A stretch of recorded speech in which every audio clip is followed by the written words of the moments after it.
Well, one of President Biden's biggest goals for his first 100 days in office was to lay out a path to citizenship for over 11 million undocumented immigrants.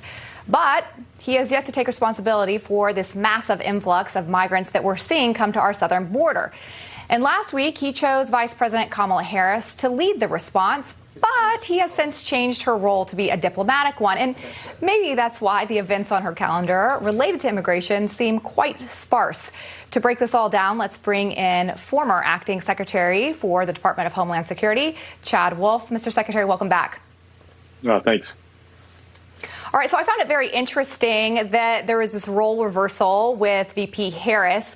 But what I also noticed is that in him making her this diplomatic role, he also didn't hand the torch off to somebody else and say, well, this person's in charge. So who's in charge of taking care of the southern border and the crisis that we're seeing right now? Well, it's a great question. It's very confusing. If you look at it, obviously, you have a DHS secretary, you have a southern border coordinator of sense who has also been at the White House podium. You now have the vice president. You have a southern border envoy from the State Department. So you have a variety of different individuals. And what that means is no one's in charge.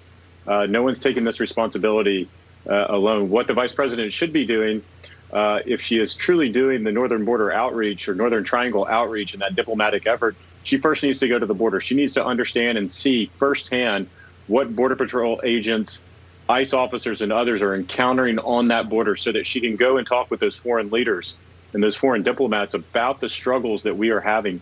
By not going to that border and not seeing that firsthand and not talking with the law enforcement officers of the department, she's doing a disservice to their mission and what they have to go through every day. So I would encourage the vice president, the president, and others to travel down there, to really hear those stories, to see the number of individuals that are coming across that border that have been inspired by the rhetoric and the policies of this administration. We are at historic high for numbers, and it's only getting worse as we go through the year.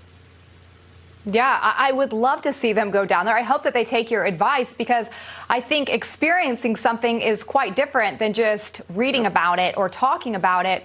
I think about the person who's now in your role, DHS Secretary Alejandro Mayorkas. We haven't heard from him in almost 2 weeks about the border. Do you think that's because this is kind of in limbo situation and we don't know if Kamala's in charge, Biden's not saying much? Are his hands tied here, or is he just taking the opportunity to not speak because Kamala's supposed to be in charge?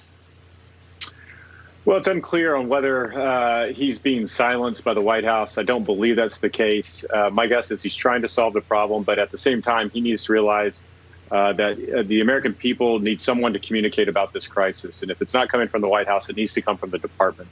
He needs to be down there talking to the men and women of the Border Patrol and then communicating to the American public about the challenges that they're facing there, but also about a path forward and a strategy to bring this under control. What the administration is doing right now is treating this as a capacity issue. They can continue to build more facilities, throw more resources at it and more money at it, hoping to solve the problem. And they're not addressing the underlying problem of that illegal activity and behavior coming across that border. And until they address that, until they address issues dealing with minors coming across and family units coming across, this will continue day after day after day. And so perhaps while we don't hear a lot from the department, is they may not have a coherent strategy. Would you suggest that Alejandro Mayorkas go down to the border? Would you do that? Well, absolutely. And I did that dozens of times. And I know Secretary Mayorkas has been down there at least once, perhaps more. But obviously, he needs to be down there quite often during this crisis, talking to the men and women of the Border Patrol. As you indicated, there is no substitute to seeing it firsthand and hearing from the men and women that actually do it versus leadership back here in headquarters. Leadership is good. It's important to get that national policy, but it's vitally important to understand the real challenges that your law enforcement officers are having there on the ground. And so we saw in the month of March, some of the numbers are starting to leak out. We've seen some press reporting. The number of illegal apprehensions in the month of March alone is over 171,000 just in this month. That is a 400% increase from March of last year. And so you're seeing numbers across the board spike to highs that we haven't seen in 19 or 20 years. And again, we're just in March. April, May, and June, we know, are seasonally higher months of traffic. And so we are, the department has a difficult challenge in front of it over the next 4 to 5 months.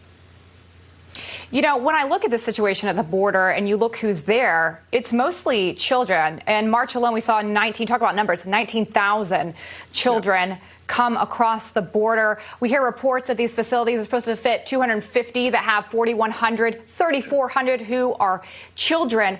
And so what should the response be for the administration? Because it seems unkind to say, we're not going to take your children.